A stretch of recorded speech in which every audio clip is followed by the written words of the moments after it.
Hello, everybody, and welcome back to Soccer Cards and Chill. This is a podcast put out by the guys at Futera.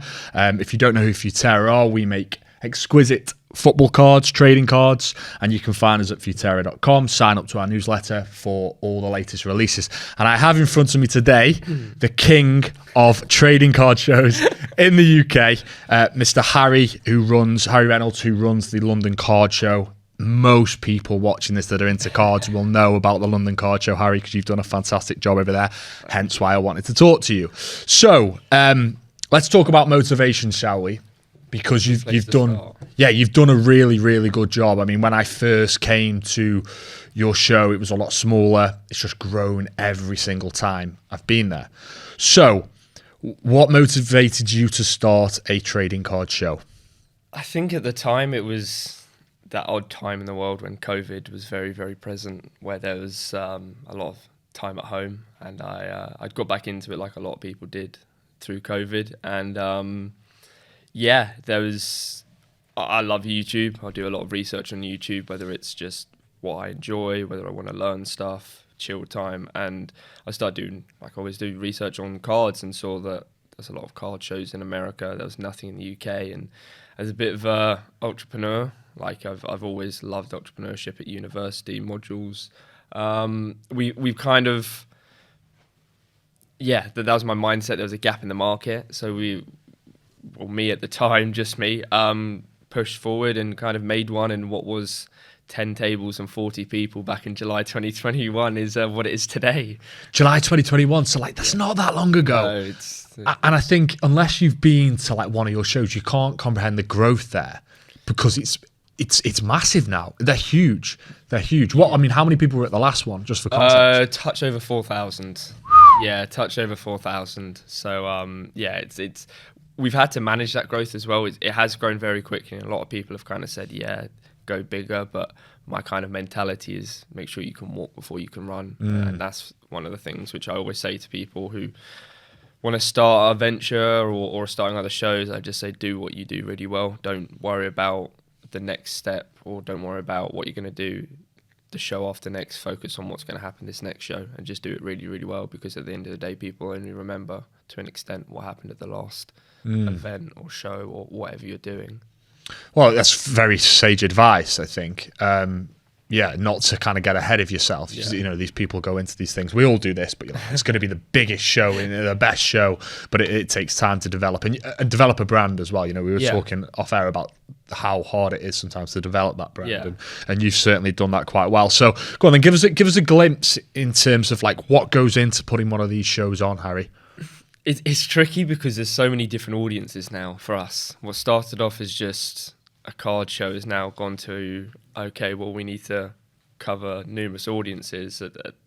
It was just sports cards at the start with maybe a couple Pokemon or TCG, and now I think the UK scene has really seen the power of TCG, but the sports scene is still very, very powerful. It's very, very passionate. I think is a good word to say it, that everyone's got their opinion, which again is really good. But you just got to make sure that, I don't know, I might say this 10 times, but you just got to ensure what you're doing is to the best of our ability. And for us, it's kind of expanding to make sure that there's a little bit of everything, but similarly kind of growing into a space where we haven't been before. And that's a big thing for us. We kind of, this past show, we had a kid zone, a VR zone, had a bigger trade area, all because we wanted to go into that market. We feel like for us, the big thing which we're pushing in 2024 is making it and changing it from a mother and a son coming, or a father and a daughter, a father and a son coming, to then going, actually, the whole family want to come, which is really why we're kind of pushing a much more family feel, and ticket sales are really resembling that. The amount of just individual tickets has slightly gone down, but the amount of family tickets has drastically gone up. So it's working, but at the same time, we can't forget about the DNA of the show and the core, which is card collecting. And that's one thing which, again, I focus on. I've got team members which focus on kind of sponsors and social media, but I really focus on the card aspect, because for me, that is really, really important, that there is that core DNA of it's a card show. What's the difference between the Pokemon gaming side and the sports card side, would you say, in terms of those communities when you think about them together? Yeah, I would say... Without upsetting anybody. No, I would say a lot of sports people are in it, not for the money, but almost to accommodate their collection by making money on the side. And there is a difference. So a lot of sports people buy a card with the intention to maybe sell it on at a profit possibly, whereas a lot of Pokemon and TCG will buy a card and put it in a binder and complete a set. Like, the amount of people that want to just complete a set in Pokemon is obscene compared to... I love completing sets, whether it's F1 sets or World Cup football card sets or whatever. I love completing them, because there's nothing better than putting that last card in that binder and knowing it's complete now. You've done it. Yeah, but you just don't really see that in sports to an extent, whereas Pokemon, it's really, really kind of front-facing. So are people more likely to look at like flipping sports cards as opposed to Pokemon, where they're just in it for the love completely? I'd say it's a flip rather than a collector. But don't get me wrong, there's still a huge amount of people that collect cards. Like, we'll have a personal collection. Like, I've got a personal collection of George Russell cards from Formula One. How he's kind of grown through it, Williams, Mercedes, and all that now, and you name it, someone will have a personal collection, and it's similar to Pokemon. They may collect all Bulbasaur or Charizard or Pikachu or like that kind of stuff. And it's not just Pokemon, and that's the thing which people forget. Pokemon is one of many. You've Magic and Magic stuff the like Gathering, that, One Piece, Lorcana. This Disney Tops 100 has just gone bonkers. It's bananas. Like, this next show, the amount of people saying, is Disney going to be there? Is Disney going to be there? It's just... Oh, what, Disney, like, they're in an official capacity? Well, to an extent, but are Disney going to be there? Are the Disney cards going to be there? And it's a tricky one for us, because we can't say, they definitely will be, because we have no control over what vendors bring along. We can really push and reach out to groups and say, hi, guys, we've got some people after this card. Would anyone be interested in picking up a table? We've got a couple aside. But I'd say that's one of the trickiest things of running the show, is just making everyone happy. And I'll be honest, it got me down at the start, the fact that there would be 100 great comments, but there'd be 2 that said, I didn't enjoy it because there wasn't any of this or that. And me being not a perfectionist, but I focused on those 2, because I just wanted everyone to be happy. Whereas in this world, unfortunately, that's an impossible task. People are very cynical. Yes, they are. That, by the way, that's a comment. This may have been, you said that you like to kind of educate yourself and learn about things and stuff. You'll find a lot of people that are content creators or whatever, they'll talk about this, and I have this myself, you'll get loads of positive comments, and then you'll see one comment where someone says something. Stick out like a sword. Yeah, and then you kind of numerating on that for like days and days on end. And that I think, mate, that takes time. Like, as you do this more and you get all that, and you know you're putting out something good, because the amount of people that like to come to these events. And sometimes it's the worst thing when it's like nothing that you've got control of. But I've learned now that it's just part of, you've got to crack on. And to an extent, if you're doing something right, if people find an issue with it, I'm very vocal about it. That at the start, when it was an up and coming new venture, a lot of people were backing me. Whereas since we're now at the top, well, certainly in the UK and Europe, a lot of people are now going, well, he's done this, he's done that. When actually it's just like, as other people have said, it's easy to say you're going to do something, and it's always good backing someone, go do it. When they actually do it, still backing them, still going, really good, keep pushing. Whereas now there's other shows coming, now there's other new shows coming. It's always good to always back the underdog. Everyone likes the underdog to win, and that's what I was at the start. Whereas now it's maintaining that is what I'm arguably most proud of. The fact that we haven't just reached the top, we've now maintained that, and we're carrying on pushing and venturing into new areas, new territories. We've got JSA coming over, authenticating stuff on site for the next show, which is absolutely huge. The first time a card show has seen that.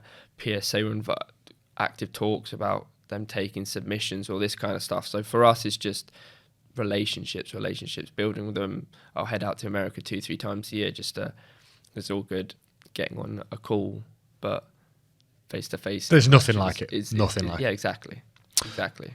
Yeah. How do you feel about other trading card shows popping up now? Because there are many of them. There is a lot of them. I say go for it. In my point of view, and I think the best way I can say it is if I go to a show and it's not amazing, people kind of appreciate how good the London Card Show is, or I go to a show and it's really good, it means that I've got to go to a good show that I don't have to organise. And also maybe there's things that you can take from that show. Exactly. You know, but in all seriousness, it's good to see the community growing. If a new show pops up and it means 10 people, 20 people, 50 people go which haven't been to a card show, really enjoy it, it then means that's a possible new customer for me. And similarly for me, with all these other shows popping up, hopefully that people will be brought along. Like, is why we're doing this whole family stuff, kind of next generation, without sounding cringy, because they are a child now coming along with their parent. Hopefully in 2, 3, 4 years time they'll come along with their friends or just by themselves, or then have Instagram and say, oh, my first experience was at the London Card Show. And that for us is priceless, that one of their first card experiences may be at the show, or then further down the line they may bring their family, their friends, their kids along. So that's why our long-term goal isn't just right, this show, thinking about right, how are we going to make sure that people are coming back. Yeah, because you kind of like, it's very easy to cater what's in the here and now, and I really like what you've done with the kids zone and stuff. And I can imagine in years time, me bringing my kids to the show. It's funny because this Disney collection, which has gone wild, and I was on Whatnot the other night buying into Adam Yorkshire Card Collector's stream, and I was trying to get a Cinderella for my little girl. Ended up with, I think he felt sorry for me. I didn't get Cinderella. I ended up with Donald Duck. Anyway, or Goofy, someone like that. But it's mad to see how like this non, because it's kind of come out of nowhere, hasn't it? The Disney stuff. They were hinting at a surprise release, and they were doing this. And Fair Play Tops did it really well. They kind of out of nowhere they said, oh yeah, Chrome release pre-Christmas, and they released it, and it was Disney. It's like, wow, that's quite good. And £150 a box. And I think they're going on eBay. I think they've dipped down a little bit because the growth they're going at wasn't maintainable. But still, like £4.50 a box, 3x. I think if anyone bought a case of that and said, right, in 2 months you can have 3 times your investment, they'd bite your hand off, especially in this kind of climate. Exactly. It's certainly given us at Futerra something to think about, which is nice, keeps you on your toes. Are there any other opportunities away from football or away from sport that we can pursue?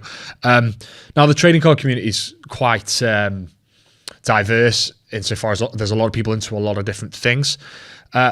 How do you, you've kind of touched on this a little bit, but how do you ensure that you continue to kind of cater for all these different creates, like within the creators within the space? You know what I mean? How that seems like it might be a bit of a tricky thing, like the long term. For me, it's understanding what to do and doing it's 2 different things. So listening, plain and simply, like you just got to listen. Good feedback, bad feedback, you got to listen to it. You got to, if it's good feedback, you say thank you for coming. If it's bad feedback, you say thank you for coming. So plain and simple, thank you for coming. Hopefully see you next time. And we look to improve, whether it's online, in person, because quite often people do come to me saying, oh, I really enjoyed it, but there wasn't as much of this as I'd like, or really enjoyed it, but it felt a bit cramped. And we listened to that. Like when we expanded the size, we went from 2/3 of the hall to the full size. We expanded by 40-50%, like a whole new third, but we only increased capacity by 20-25%.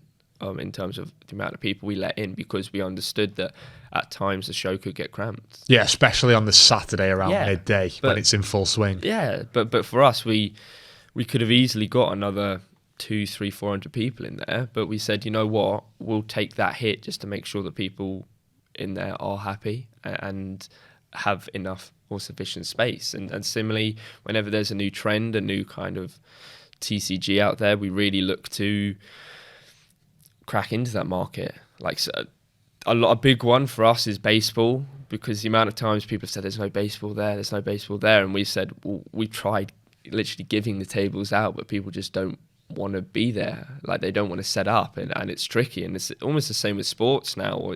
We always get a little bit of stick, there's not enough sports there, and move it. It's only, I can't control who comes. I just can offer it out to people, and if said tables don't sell, I then have to kind of reach out and do the work accordingly, which isn't an issue. It's just, as you say, tricky to understand what people want, but then similarly put that into fruition, put that into action. And so they're two completely different things, which again, they go out and they come back in, and you've got to find that almost biting point with the car where it all meets back up. Yes, yeah. That's that sweet spot, but that's a massive challenge. Yeah, to kind of identify that, and as you say, that's like a process of iteration as well. So you're going through it, you're learning from each show, what works, what doesn't. Have there any been any kind of challenges that have popped up during this process from like July 2021 when you did your first show that you just didn't see? I'd say, listening to the feedback and understanding that it's not people, sometimes it is, sometimes it's not people like trying to put you down. It is just them wanting a better show. Sometimes it is people trying to put you down. It is. How do you distinguish between the two? How they say it. Right. And it is as simple as that. If someone says to you, hey mate, I enjoyed it, I just would quite like to see this, or send me a DM in person, or they could put something on their story and say, oh yeah, this was really, didn't like this at the London Card Show and this, that and the other. It's like, you can be public about it and free speech, you go for it, but don't turn around to me then and say, oh, it's just what the people are saying. I've just given my feedback, because the last time I checked, giving feedback didn't happen posting on a story or on a Facebook page, which again, people can do. And at the end of the day, without sounding a little bit too kind of contradicted, any kind of feedback is good, but at the same time, it's publicity. And like a lot of people would see said forum or said column or story and go, comment, oh yeah, well actually I disagree with that, or I didn't know about the London Card Show, or this, that and the other. So you've got to take everything with a pinch of salt. You've got to try and see the silver lining, which is in this day and age a bit of I'm not going to say a toxic world, but the ease of communicating in a good way, but also a bad way. Well, everyone's got like a direct line into you. Yeah, exactly. I take my work very seriously, and I like what we do with Futera. And I really struggled at first because I'd see criticism of, say, what we do, and I think sometimes the problem is people don't understand like all the steps that need to go to producing something. Exactly. And I think when you've been through it yourself, like putting something big together like you have an appreciation then for like other things that are of similar scope, right? Yeah, it's like when I'm going to another show, I appreciate it, and putting a set together, I see the hours, the social media, getting the signings, and people probably just think you've dropped him or whoever a DM saying, come by, I'll see you at midday, be there an hour. It's like, no, that's probably taken weeks and weeks, if not months, of communication, arrangements, logistics, just to make that happen. But again, it's like it's remembering that and then trying to not take it personally. But I think this does come with time, age, and a bit of wisdom. And you are still really early in this game, aren't you? It is. 2021's not that long ago. No, it's the growth has been. It's not like you've been doing this for 20 years, like, you know what I mean. So it's really impressive. And again, I think you'll probably get it easier. You'll take the criticism and the knocks a bit easier. I'm used to it now, just because and that sounds like we get a load. We don't get a load, but it's like everything. People have their opinions, and if they didn't have the best day ever, a lot of people kind of want you to know about it, which is fair enough. It's the generation which we're in. It's like you can't go on to the days of just going, it wasn't meant to be, or there's always an excuse for something. And I'm used to, after the shows, it is one of the best feelings going online and saying I had the best day at the London Card Show, all the tags, all that. It really, really does make it worth it, because during the show, so many people do say, look around you, like, look what we've done. It's like, I don't have time. I've got the front desk or tuck shop or security in my ear that I've got to go here, there, everywhere. So it's after the show on that Sunday afternoon where it's quieter. I do have a walk around and go, you know what, this is actually pretty cool. You've pulled it off. Yeah. Yeah. Do you have any? Because when I was there last time, and I'm due to do a keynote speech tonight on physical and digital collectibles, and I'm going to tell a story about a collector that I was speaking to, and he was talking. I was asking why he collected, and one of the things that he was talking spoken about a lot was community, and I love this. This is like my place, and I love the community and all the people that I've got to know. Have you got any wholesome stories of like people that have been like, oh, it was really good because of X, Y, and Z? And I've put you on the spot a little bit. Yeah. One of the best ones was when we were back at Tolworth. This is early doors. One of the kids who had come to the first few had just come as an attendee. And he then decided to come with his mum and set up as a vendor. And he came up literally shaking. And my mum, who helps every show, my family, is one of the biggest reasons I've succeeded, by the way. But my mum was like, oh, what's wrong? Are you okay? He's like, I'm just so nervous. I'm so nervous about setting up as a vendor because it's so different. And my mum's like, oh, come over, just have a chat with him. And he's just nervous. I was like, mate, just be yourself. Act like you're talking to everyone. Like you've probably spoken to 90% of these people already online, but it's just putting a face to it. And he's come to every show since just because he loved vendoring so much. And the amount of times we see kids coming to their first show, and one of the coolest things which we've done now, and which my formerly director of marketing, now COO, kind of did, was instead of just giving kids like a normal lanyard, give them like a kids ticket, just make it more unique. And one of the first times we did that, one of the kids came back and was like, oh, can you sign this? I was like, didn't think they were talking to me, and I was just like, she's like, and her mum was like, yeah, she's now in love with Pokemon just because I brought her along to this. And it's just like, we're starting people's hobbies, we're starting people's kind of,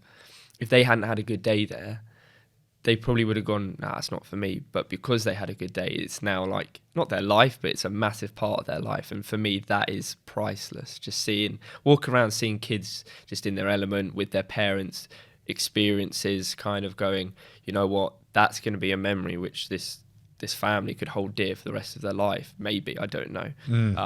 But it certainly may be a stepping stone to a hobby they have, like you and I, for the rest of their life. So that's kind of, again, going back to it, the family feel we're really pushing for, because you look around that show, it's just happy, good vibes, whether it's sports or TCG.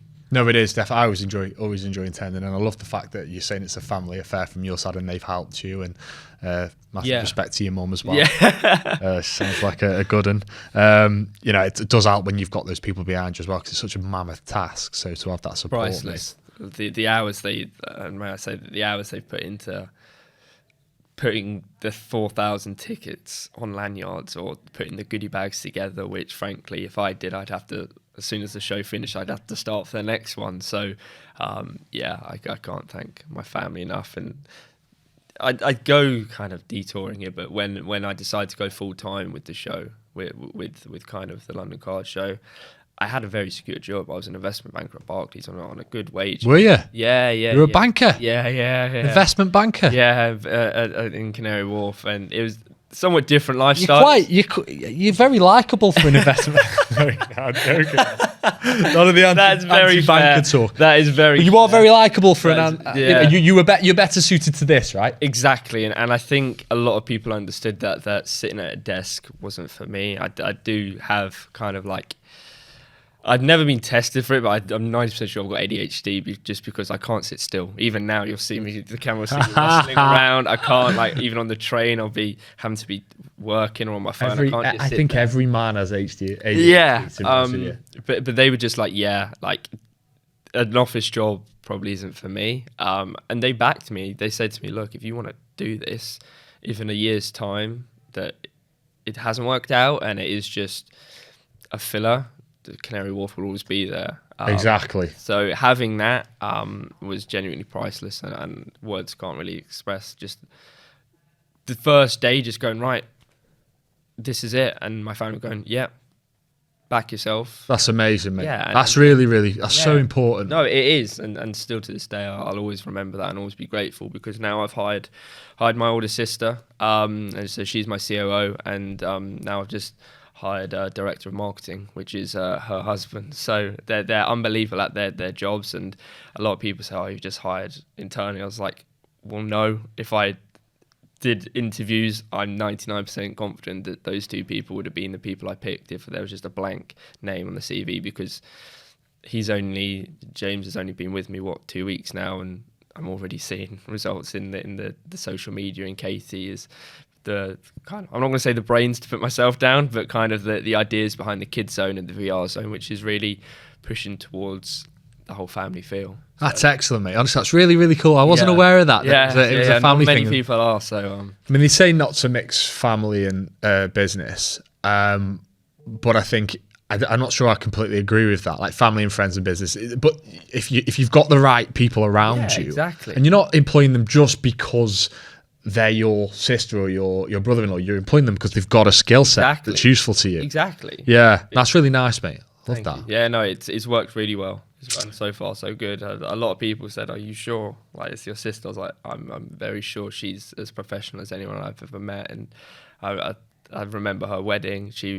The thing was a military operation. She's so organised. Like, I was like 3 minutes for you, mate. 3 minutes late to like a dressing, and I just got absolutely bollocked. So she's unbelievable as well at what she does. So I'm beyond happy with it, and the next steps to me possibly looking down other ventures and other areas of growth while they really hold down the fort of the logistics, the coordination, the social media of the London Card Show. Yeah, because that like allows you to do that now. Whereas when you're spinning all the plates yourself, business development takes a back seat. Emails, it's a lot, which is why it's like, okay, I can have time to breathe and go back to growth and new ventures. That kind of leads us on to the next point, which is collaborating with other businesses. So one thing I noticed, Harry, is the first time I attended, which probably would have been your second show, maybe. It was the autumn one in 2021. Yeah. I remember I drove down and drove back the same day, and it was a long old drive. I know.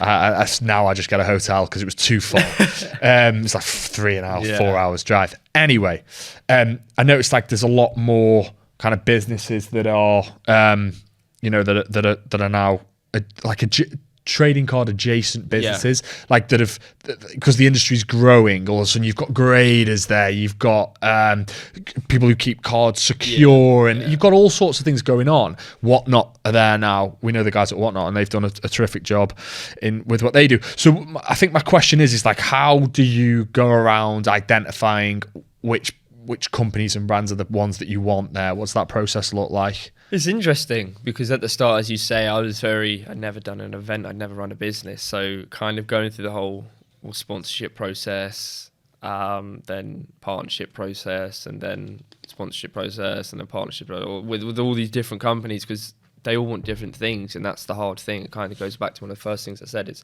how is growth kind of, how to put growth in? It's just making everyone happy, and that's not just attendees, that's attendees in terms of like punters. It's the vendors, but the sponsors as well. Each want different things. So I think it's kind of looping everything in, which we've said. It's kind of like, okay, well, now I've got 2 people working. One of their biggest tasks is just making sure that communication with sponsors is stepped up that little bit more.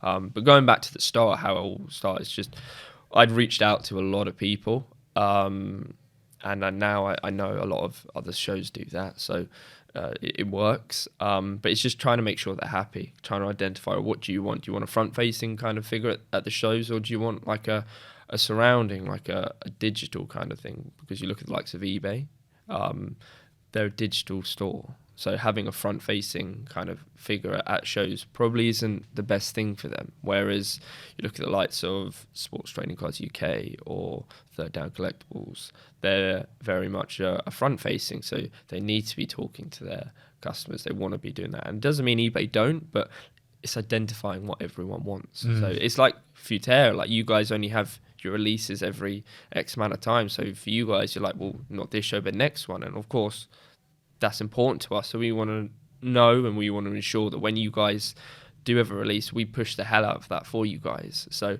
it's important for us to cover all bases, be flexible, but at the same time we expect and understand that sponsors should similarly be doing the same for us, because we know that our kind of platform, and it is a platform now that the London Card Show has built, kind of that exposure we get both digitally and front facing is massive. It's over the course of the year, it's the biggest in Europe, getting 4 shows at 4,000 people. 4,000 people at each show is really pushing the levels of, wow, this is now one which people come from all over Europe to, come from America to. So that's why it just works. A lot of companies are, well, yeah, we want to be a part of that. And we'll say, brilliant, how can we help you get what you want? Cool. Yeah, no, it's really impressive me. I can see, I'm just sitting there listening and I'm thinking, I can tell that and it probably served you in ways that you don't maybe necessarily realize all the time, but your experience in like the corporate world has probably made you look at things commercially. You've got a bit of an advantage over someone that hasn't had that experience that starts a show. Yeah, definitely. It's very apparent in when you talk, which is cool, of course. So we've spoken about that collaboration piece. We've spoken about the intricacies of launching a show. You mentioned that you're a fan of. Who was that? Who's the Russell? George Russell. Formula One. I'm not a Formula One F1 guy. nerd. Is there any? Because I'm at the moment, I'm trying to grab some. I'm a big fan of Mike Tyson, man. Yeah. Mike Tyson's become like a proper sage, and have you seen him on Instagram and stuff? He says these like motivational, like the geezer's like a smart guy. I love Tyson anyway. He's a great boxer. So that's mess with him. No, of course not. So I'm like in those. Are there any other like collections? Is anybody that's doing anything at the moment that you kind of really like, and you're able to speak about other brands on here? What kind of niche stuff? Anything in the space that you're impressed with? Yeah, I'd say that. Yeah, for me, F1 2020, that first year was just what got me back into, well, not got me back into cards, but almost got me a platform in the UK. So how it happened was I got back into cards, made a profile, and Topps released the first F1 set, and cards was just growing in the UK, but breaking wasn't a nationwide thing, nowhere near the extent that it is now, especially not F1. So I started breaking these boxes, and I ended up doing like a box a day, which again back then was crazy, and that's how my following got where it was. And then I started branching out, doing more like wider breaks, going to more kind of events, going to America, and then that's when I kind of had the confidence to go, well, I've got a bit of a following now.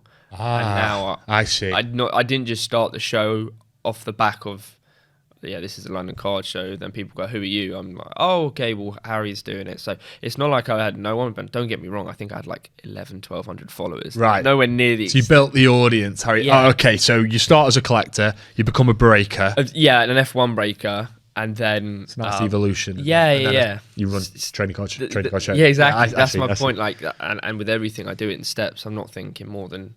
Well, I may be thinking 5 steps, but I understand how I'm going to get there. I'm not just going, well, that's what I'm going to do. So that's that corporate thing. Yeah. You know what I mean? It is because that's how it is. I mean, I come from like a corporate marketing background, working for like big organizations and stuff, and that's what it's like. You have to kind of map it out. You have to, and planning is everything. Yeah. So that's kind of how the evolution of said show went. But yeah, going back to it, F1, I go to at least one race a year. I'm trying to go to more around the world, but Silverstone is always one of my favourite events of the year. Going there, seeing the F1, seeing the drivers, seeing everything. And there's a market for it. Like hell, they sell out every day at Silverstone, and God knows how many numbers. I think it's like 500,000 people over the weekend go to Silverstone just because it's such a big track and there's seats and standing everywhere. But yeah, I'd be lying if I said I hadn't ripped a lot of this Topps Disney 100 stuff as well. Again, looping it back in, because the family have loved it. We're a very, very Disney-heavy family. We try and go to favourite Disney film? Lilo and Stitch. Stitch is my guy. What? Yeah. Stitch. You're a zoomer. What? Really? Stitch. All the classics, like. I mean, Stitch... Lion King, Toy Story. Yeah, I mean, Toy Story's up there. I watched Toy Story 2 with my girlfriend the other day, and I forgot how good it was. Yeah, I'm sorry, mate. That's it. I'm going to be frank. Yeah. It's my podcast. I've been kind. That's a terrible shout. Okay, right. Stitch is my favourite character. I'm only vetting. We're getting, like, heated over Disney. Say Lion King! No, Stitch is my favourite character. I actually watched... Big Hero 6 with my girlfriend on the way to Paris, and that we really enjoyed that. So it's hard putting a favourite film, maybe, but definitely the PC. If you can say I'm collecting with this Disney 100 is Stitch. Okay, Stitch. So I'm after, as I said, I'm after Cinderella for my little girl, and Frozen, obviously. Although I mean, the amount of Elsa. times I've seen that film, man. Yeah. Yeah, it's. But I don't mind the older stuff. I like the older Disney stuff, Yeah. like Snow White, Cinderella, that kind of stuff. Yeah, so it's very good. Anyway, this isn't a podcast about Disney. So we'll wrap it up in a second because I don't suppose we've got too much time left. What's the future look like, Harry, for not only your show but the hobby?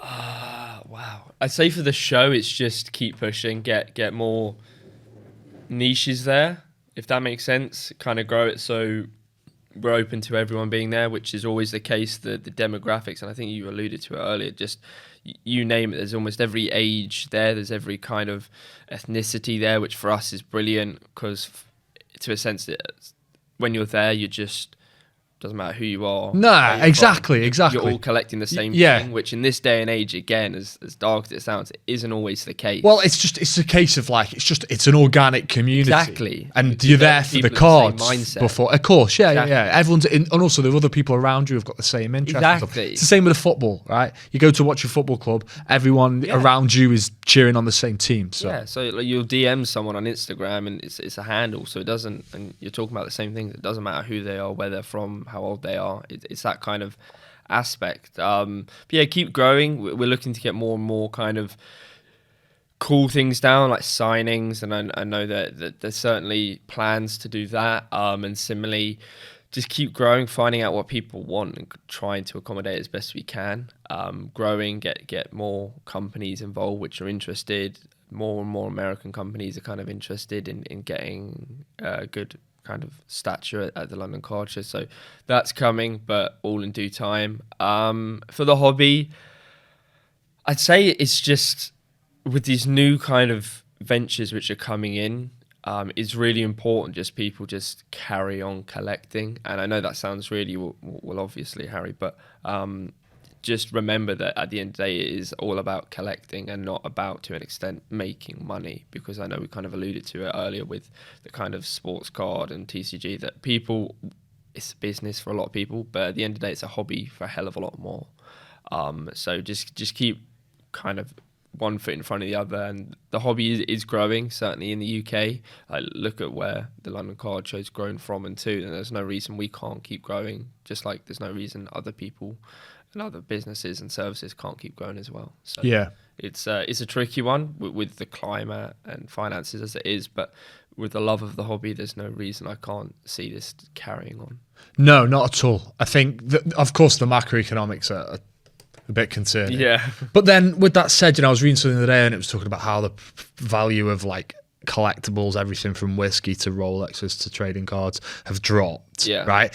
But then, when you actually dug a little bit deeper, I posted about this on LinkedIn. Yes, they've dropped from their highs of 2021, when everyone got their bank accounts flooded with the furlough cash or whatever. 2020. Yeah. But if you actually look at it, you graph it out, for a lot of the higher end stuff, it's back down to where it was, say, it's still a lot higher than when it was, say, 5 years ago. Yeah, exactly. So yeah, okay, it's dropped. People aren't paying insane money for base cards anymore as they were in 2020.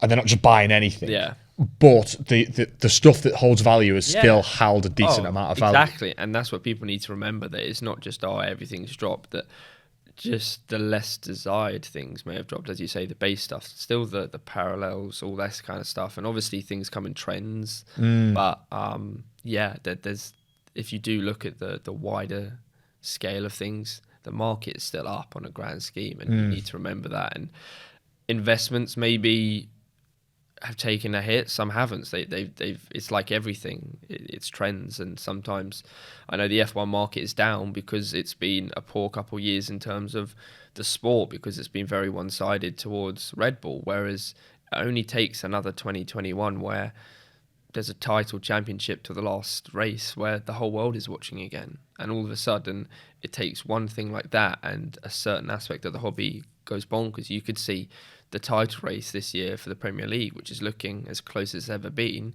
go down to the final day, and I guarantee you this year's Prism may go through the roof. Any cards associated, or our Liverpool cards, exactly, Liverpool, exactly, any kind of sets, and Arsenal. Although I don't think they'll be in the title race, will they? The way it's looking. But they're back in form, and that's my point. That's the beauty of things, where it's sport is so inviting. Everyone can do it. Everyone's involved in it, and it's so easy to get involved with it where there is sports cards, and that's the beauty where all of a sudden Arsenal could go on this mental run and everyone's after the Arsenal cards, then Liverpool Arsenal game and Liverpool smash them or lose, and all of a sudden the Liverpool cards go through the roof, or City or whatever, and that's how it just grows. It just takes out of control situations for that to happen. Yeah, I think you're barring like an obscene, very drastic economic meltdown, which could happen. Let's be honest. But I think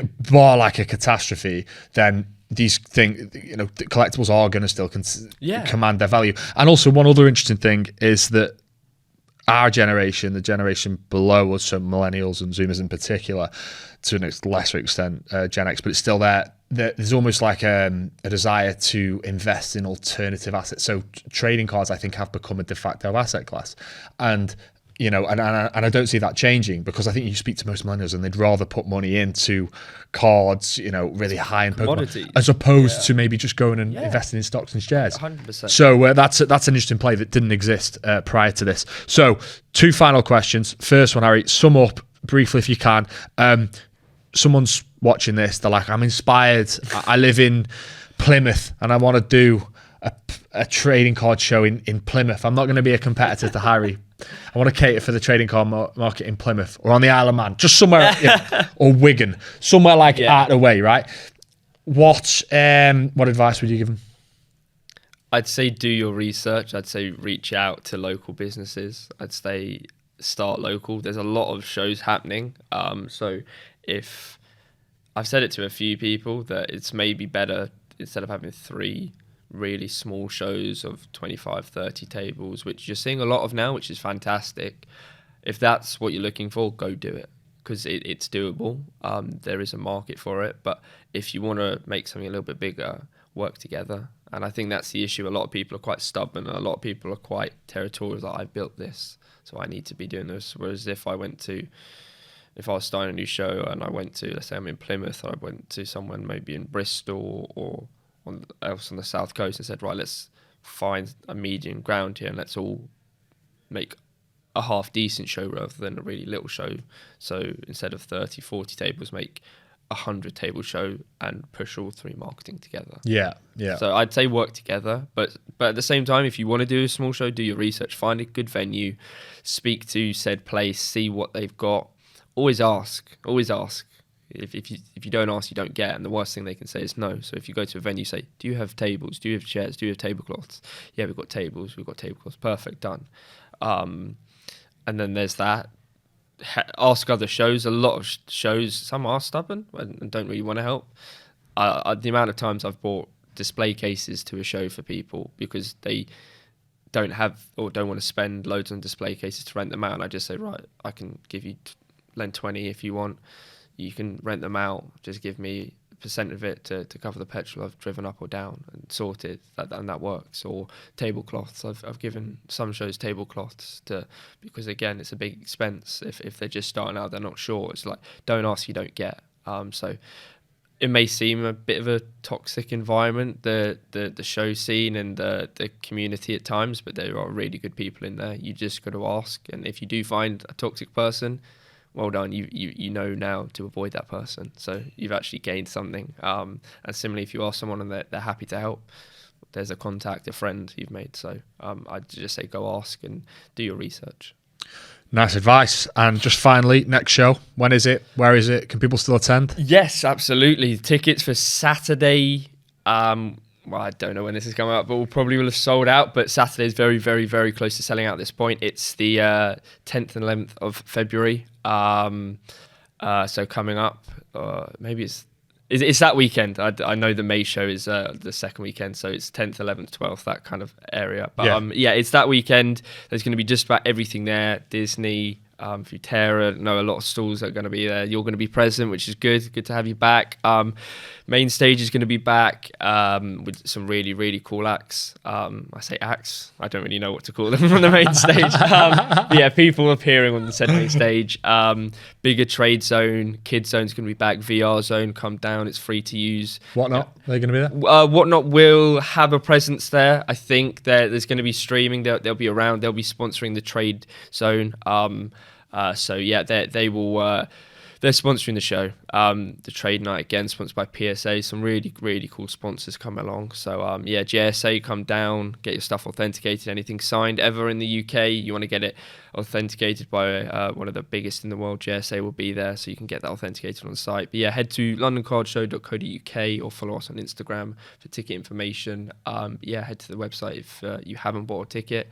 Normally we do sell out, but who knows? This show may be different, but again, we're not on track to be any different. We're certainly on track to sell out. Cool. Okay. And as always, thank you for listening to Soccer Cards and Chill. Harry, thanks for coming in. And I'll see you again very soon. Remember to head over to futera.com, run all the socials, sign up to the newsletter, because the more people that sign up to the newsletter, the better I see around doing my job. So it's a shill for me. All right. All the best. Ta-ra.